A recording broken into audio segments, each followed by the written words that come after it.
Hello crazy തോട്ട്സിൻ്റെ പുതിയൊരു എപ്പിസോഡിലേക്ക് എല്ലാവർക്കും സ്വാഗതം. അപ്പം നമ്മൾ ഇന്ന് ഉണ്ടാക്കാൻ പോണത് ഒരു ചമ്മന്തിപ്പൊടിയാണ്. ഭയങ്കര ഈസി ആയിട്ട് ഉണ്ടാക്കാൻ പറ്റുന്ന ഒരു ചമ്മന്തിപ്പൊടിയാണ്. നമുക്ക് പുറത്തേക്കൊക്കെ പോകുമ്പോൾ കൊണ്ടുപോകാൻ പറ്റുന്ന ചമ്മന്തിപ്പൊടി. അപ്പോൾ അതെങ്ങനെ ഉണ്ടാക്കണേന്ന് നമുക്ക് നോക്കാം. അപ്പം അതിന് വേണ്ടിയിട്ട് ഞാനൊരു 6 മുറി തേങ്ങ ചിരക്കി വെച്ചിട്ടുണ്ട്. ഒരു 50 വറ്റൽമുളക് എടുത്തിട്ടുണ്ട്. ഒരു ബൗൾ നിറച്ച് കറിവേപ്പില, അതായത് 2 പിടി. പിന്നെ ചുവന്നുള്ളി 1 പിടി എടുത്തിട്ടുണ്ട്.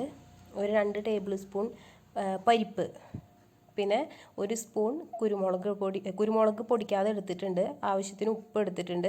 2 സ്പൂൺ വെളിച്ചെണ്ണ എടുത്തിട്ടുണ്ട്. പിന്നെ ഒരു ചെറുനാരങ്ങ വലുപ്പത്തിൽ വാളംപുളി.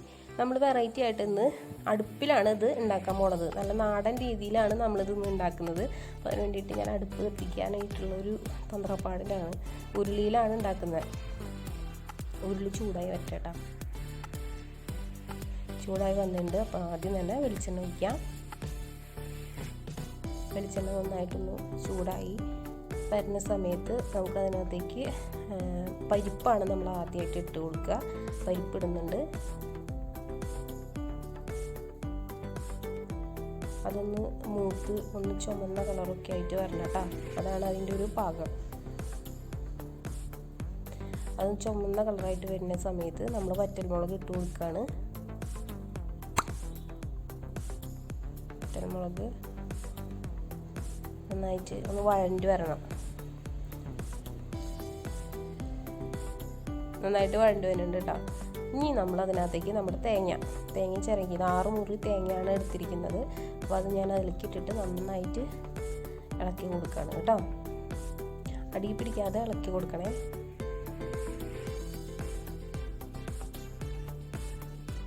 നന്നായിട്ട് ഇളക്കി കൊടുക്കണം. ഇളക്കിക്കൊണ്ടേ ഇരിക്കണം, കരിഞ്ഞു പോകരുത്.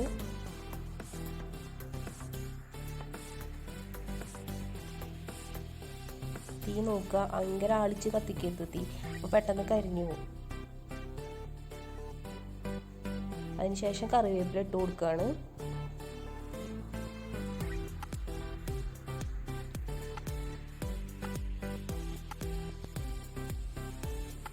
കറിവേപ്പിലയും കൂടി ഇട്ടിട്ട് നന്നായിട്ട് അടി പിടിക്കാതെ ഇളക്കി കൊടുക്കുക. ഇപ്പോൾ നമുക്ക് കുറഞ്ഞ അളവിൽ ഇത് ഉണ്ടാക്കാം കേട്ടോ. ഞാനിപ്പോൾ ഇത് ഒരുപാട് നാൾ സ്റ്റോർ ചെയ്ത് വെക്കാൻ പറ്റുന്നത് കൊണ്ട് കുറച്ച് ക്വാണ്ടിറ്റി കൂടുതൽ എടുത്തുന്നുള്ളൂ. നമുക്ക് 2 മുറി തേങ്ങ വെച്ചിട്ട് ഇത് ഉണ്ടാക്കാം. നമ്മുടെ വീട്ടിൽ അപ്പോഴത്തെ ആവശ്യത്തിന് വേണ്ടിയിട്ട് ഉണ്ടാക്കാം. എത്ര നാൾ വേണമെങ്കിലും നമുക്കിത് സ്റ്റോർ ചെയ്ത് വെക്കാം. പുറത്തേക്കൊക്കെ കൊടുത്തു വിടാനായിട്ടായാലും സേഫായിട്ട് ഇരുന്നോളും. 2 മുറി തേങ്ങ വെച്ചിട്ടാകുമ്പോൾ അതിനനുസരിച്ച് സാധനങ്ങൾ കുറച്ചെടുത്താൽ മതിയാവും. അടുത്തതായിട്ട് നമ്മൾ ഇതിലേക്ക് ചേർക്കണത് നമ്മുടെ ചുവന്നുള്ളിയാണ്. അപ്പോൾ ചുവന്നുള്ളിയും കൂടി ഇട്ടിട്ട് ഇത് പഴയ പോലെ തന്നെ നന്നായിട്ട് ഇളക്കി കൊടുക്കുക.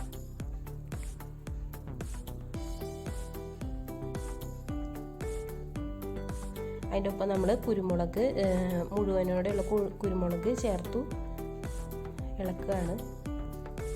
നന്നായിട്ട് ഇളക്കി കൊടുക്കണം കേട്ടോ.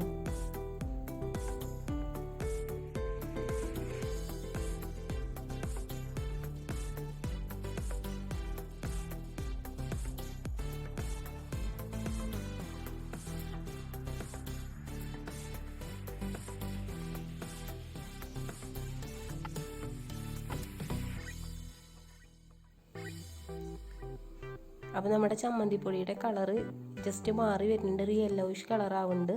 നല്ല ബ്രൗണിഷ് കളറാണ് ഇതിൻ്റെ ഒരു പാകം. നമുക്ക് ദോശയുടെ കൂടെയൊക്കെ നല്ല ടേസ്റ്റായിട്ട് കഴിക്കാൻ പറ്റുന്ന ഒരു ചമ്മന്തിപ്പൊടിയാണ് കേട്ടോ ഇത്. അപ്പോൾ ഞാൻ ഇളക്കി കൊടുക്കുകയാണ്. കുറച്ചധികം നേരം ഇളക്കണം. ആ ഒരു ബുദ്ധിമുട്ട് മാത്രമേ ഇതിൻ്റെ ഉള്ളൂ. വളരെ ടേസ്റ്റാണ്.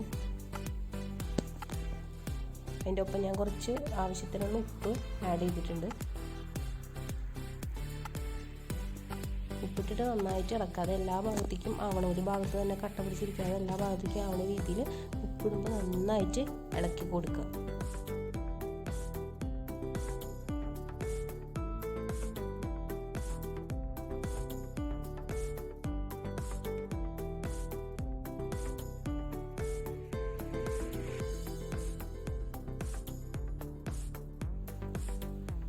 കണ്ട കളറ് മാറി വരുന്നുണ്ട്. അപ്പോൾ ഒരു ഹാഫ് ബ്രൗണിഷ് കളർ ആയിട്ടുണ്ട് നമ്മുടെ ചമ്മന്തിപ്പൊടി. നന്നായിട്ട് ഇളക്കുക. അടി പിടിക്കാത്ത രീതിയിൽ നന്നായിട്ട് ഇളക്കി കൊടുക്കുക. 4 ഭാഗത്തുനിന്ന് ഇളക്കുക. ഇനി ഞാനതിലേക്ക് പുളി ആഡ് ചെയ്യാണ് കേട്ടോ.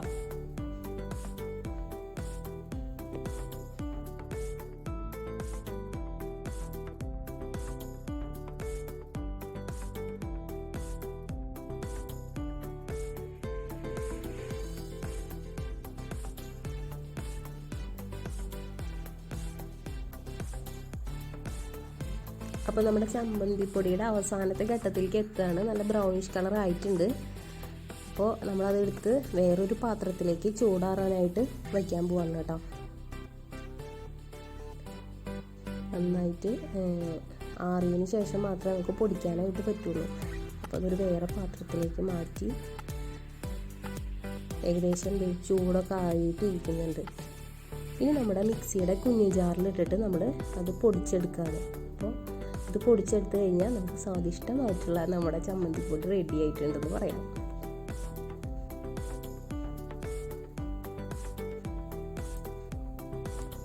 നന്നായിട്ട് പൊടിക്കണമെങ്കിൽ നന്നായിട്ട് പൊടിക്കാം. ഒരു ഹാഫായിട്ട് ഉള്ള രീതിയിൽ പൊടിച്ചെടുക്കണമെങ്കിൽ അങ്ങനെ എടുക്കാം. അപ്പോൾ നമ്മളിത് പൊടിച്ച് റെഡിയാക്കി വെച്ചിരിക്കുന്ന ചമ്മന്തിപ്പൊടിയാണിത്. കഞ്ഞിയുടെ കൂടെയും ദോശയുടെ കൂടെയും ഒക്കെ കഴിക്കാൻ പറ്റുന്ന ഭയങ്കര സ്വാദുള്ള ഒരു ചമ്മന്തിപ്പൊടിയാണ്. ഇളക്കുന്ന ഒരു ബുദ്ധിമുട്ട് വെച്ച് ഈസി ആയിട്ട് തയ്യാറാക്കാം. അപ്പോൾ നമ്മുടെ ചമ്മന്തിപ്പൊടി ഇവിടെ റെഡി ആയിട്ടുണ്ട്.